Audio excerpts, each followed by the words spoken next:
Hi, and welcome to my review of the Sprint HTC EVO 4G and the few basic accessories that you actually will need for this phone if you don't want to be disappointed in 5 minutes. First, you obviously have your HTC EVO. We'll get into that here in a second. The second is going to be the ZAG Invisible Shield, 20 bucks at Best Buy or something around that. Have them install it, they know what they're doing, and you're in and out in 5 minutes. I'm not a fan of any aftermarket screen protectors. I actually took my aftermarket screen protector off of most of other phones after trying them out. The HTC original screen protectors that were actually solid plastic that no longer come with your phone were actually the best. Unfortunately, I can't find those anywhere. The available screen protector from the Sprint store actually doesn't cover the entire front of your LCD panel, including the surrounding area of the phone. It actually just covers where the LCD is from here to here, so it doesn't protect anything here or your camera or anything up here. The ZAG will actually, and it's cut around, and I'll show you that here in a second. The next thing you're going to want to get is the official Sprint gel cover for it. Actually fits the best and overall fits the phone the best and feels the best. And then the other nice benefit of it, you have the original HTC logo on the back, so you, to everybody else, you at least get the brand name recognition. Then we have the obvious phone itself, the HTC EVO 4G. Who cares about the box? I've seen on some of the reviews they actually make fun of the box, calling it kind of cheap. In actuality, as cheap as it is, the press and the paper, it's pretty nice paper if you actually look at it. It's a linen format of some kind, or at least looks it. Nice Sprint logo. But yeah, the old HTC cases actually used to be, not cases, boxes used to actually be really nice, executive looking. You thought you were getting something really fancy. And they were huge and just a total waste in reality. So this is actually a really cool box if you have some eco sense to it. So, well, obviously this phone has been out of its box for about a week now, so I had to put it back in. As you can see, it's got the ZAG screen protector. It's kind of messed up. I messed it up already. I'm going to take it back in and have them reapply it. They actually didn't put it in 100% lined up, but if you line it up, you won't have that problem. But as you can see, it cuts around the camera, so it doesn't distort the camera view, and around these sensors, so it doesn't distort the sensors at all. As you can tell, it does mess with the anti-glare a little bit. Not anti-glare, but the reflection a little bit, and distorts a little bit, but we're fine with that. In the box, we'll get to the phone here in a second. In the box, you get the next piece of crap, pardon my language. You get your set of books, which no one needs with an Android phone. They're pretty intuitive.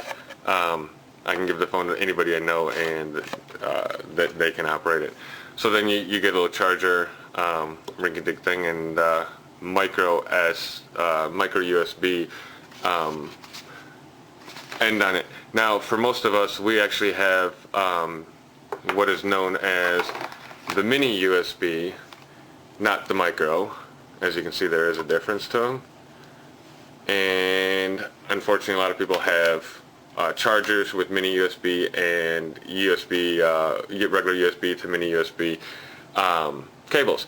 The option, instead of buying a whole new cable, is to head down to your local T-Mobile store and pick up a official Motorola mini USB to micro USB adapter for, I think, a whopping $6, and it's original Motorola, so it actually will stand the test of time. This one is actually about 2 years old, and it gets bent up quite a bit and still works. So $6, great buy, T-Mobile store. Now onto the phone. Let's get the other stuff out of the way. We're not professional video place, nor do we claim to be. So let's put this in the case real quick. Just because. Oh, before we do that, let's look at the back of the phone. Not that anyone really cares anymore. You have your kickstand, which comes up, solid metal. Don't care about it. Camera, actually, I will say the one thing that I do not like about this phone right off the bat is I've already scratched the camera plastic. So HTC, send me another piece of plastic insert for my phone, and I'll cut this one out and put the other one on. One thing I would recommend HTC is make that out of glass. I'd rather have glass shatter than this plastic scratching, because it's only been in my pocket with no keys or anything else, and it's already scratched up. The front, I had scratched the top, so I decided screen protector is a must for it. So let's put that back in. Actually, who cares about that? The phone, as everyone knows, is a 1 gigahertz Snapdragon, and you can't see my security code. Obviously, you don't know me, so you can't do anything. But as with any phone, you're going to have to really set it up a little bit before you can actually take advantage of anything. One thing right off the top, you will have to go and find in the market your Fring software, because it doesn't come with the default software to make, Quick, sorry, or Kick, whatever you want to pronounce it. I actually use Fring for my Skype. Kick doesn't come with the stock application that actually looks like this, which has got video chat. You'll have to get this from Marketplace. Actually, I think I got mine from xdadevelopers.com is where I got mine from. But I keep my Fring down here at the bottom. Let's show you a little test video call real quick. It's loading. And we'll call Fring test call. And we'll go to a video. And I'm actually going to keep my finger over that. Thank you for calling. Please film yourself recording a 10-second clip, and we'll play it back to you.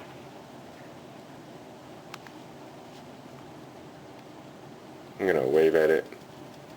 It's late at night, so you can actually see a little bit. My hair's out of whack. It was a little windy today. But you can see I'm waving back at it. On the Sprint network, it actually... Let's end that. On the Sprint network, it is a little choppy, I will say, on 3G. I don't have 4G in Oklahoma City, so we can't test 4G. However, on Wi-Fi, it does come through pretty well. The only complaint then is Fring software actually compresses the uplink quite a bit to save on bandwidth. I wish they would get rid of that. You have your captive keys down here. They all work. None of them get stupid. That's one problem that we all had with our old phones, is our captive buttons would want to stop working. I've yet to get this thing to die on me from anything. This thing is not even frozen yet once on me. 100 programs installed, all free from Marketplace. I don't pay for applications. I think most applications that you need are going to be free. So we can go through. Obviously, you got some fun ones, but we'll just go through and look at them real quick. Most of them you already know. Caller info is a nice one. It actually tells you where people are calling from. So if you're in business, Cop Record, it's a fun program just to record in the background.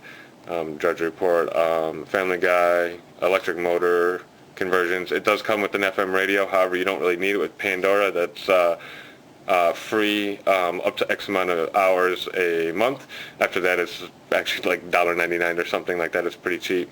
Another program, Hidden SSID Enabler. That's one program you're going to want to get. You should, if you're running a wireless network at your home or work, you should hide your SSID anyway, so that way somebody driving through doesn't see it. Keyring, cool program.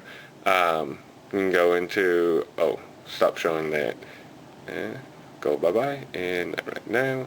And we can see we have a Blockbuster, and we're going to block that so you can't use my card. So we'll go back out, and that way you can see that. The system hasn't locked up on me one bit. The music is from the speaker is actually quite impressive, quite loud. If you actually lay the phone down on a table, it sounds even better. As you can see, come back here. Terms and conditions, we agree. You have to agree to everything.